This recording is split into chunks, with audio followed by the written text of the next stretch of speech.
Greetings to our constituents and all Americans. This is Congressional Representative Allen West. As you know, a couple of days we will be celebrating the 10th anniversary of September 11th, a day that we should never forget, a day that changed how we will see our security in the United States of America. And when I reflect back on September 11th, I think about how I was standing there at Camp Lejeune, North Carolina in my office, having just finished my morning physical training, taken a shower, and was putting on my uniform when I got the call from some friends of mine that were stationed up in Virginia and told me to immediately go down to the television, to the operations center, and see what was happening.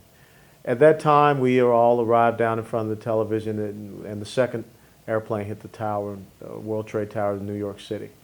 We knew right then that we were going to get called upon to do something for our country.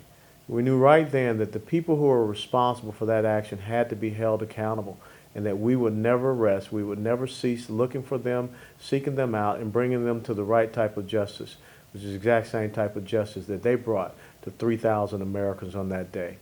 I remember throughout that day just the horror, just the uncertainty, just wondering who would do something so reprehensible. And understanding that this 9/11 was going to be the Pearl Harbor of our time, of the 21st century, of our day, and something that we should never forget. And during the past few years, I spent time in Iraq as a battalion commander and spent time in Afghanistan as well.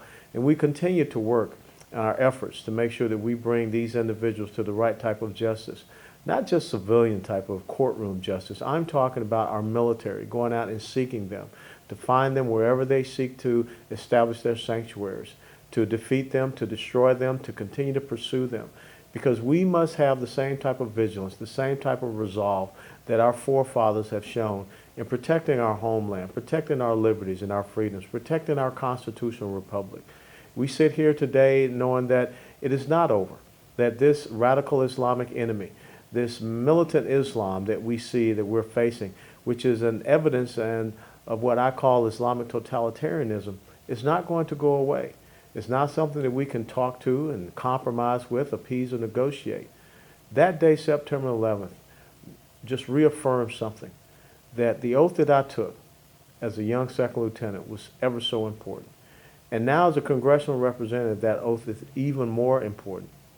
As I sit as a member of the House Armed Services Committee to make sure that our military is the best trained, best equipped, best resourced military, that our families are taken care of as we continue to pursue this enemy across the four corners of this earth.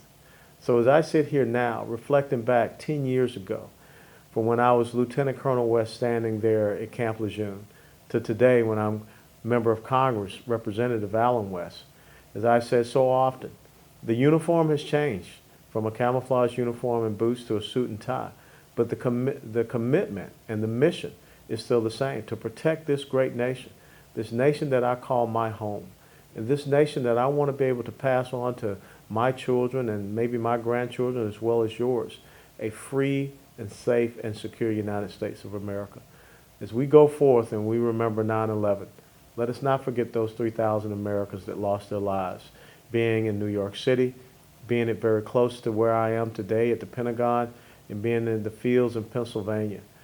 We must honor their sacrifice and continue to stand as Americans who believe in our way of life, and a way of life that we are not going to allow any enemy to change, alter, or threaten, not just now, but 10 years from now, 20 years from now, 30 or 40 years from now.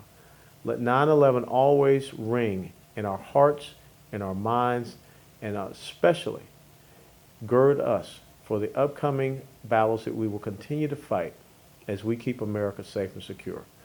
God bless America. God bless those who lost their loved ones, and keep us now forevermore. Thank you.